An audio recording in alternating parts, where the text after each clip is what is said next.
welcome everyone to our video with the brand new features of SCEPman 2.0.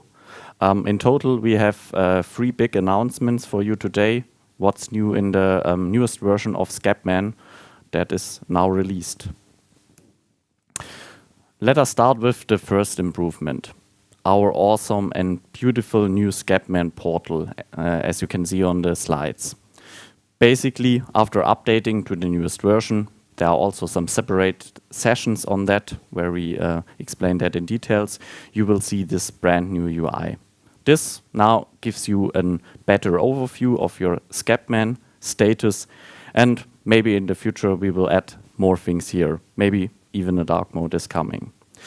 But for sure, that's not the only new thing in SCEPman 2.0. There are even more things also under the hood. This feature maybe looks a little bit like a small new feature, but it is even more. SCEPman 2.0 now offers the opportunity to also use Intune for checking the existence of a device. You will now maybe ask why that is important. Yeah, it's OCSP, the protocol that is used to check the status of a certificate. So when the device certificate is checked, SCEPman is asked, and then SCEPman is checking if the device is existing. Currently, SCEPman is only checking this in the Azure AD, as you can see on the first screenshot. With SCEPman 2.0, we now offer more flexibility here.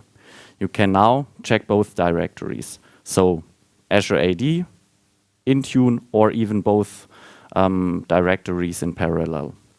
For more details on that, you can also watch our separated sessions here. We have also added a new use case to our feature list, and that is server certificates.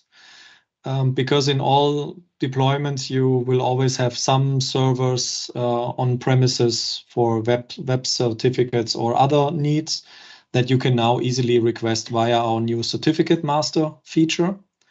And to show you how simple it is, on the certificate master screen, we only have to go to new certificate, type one or many of the names that your application or service needs to be contacted at. Then click submit.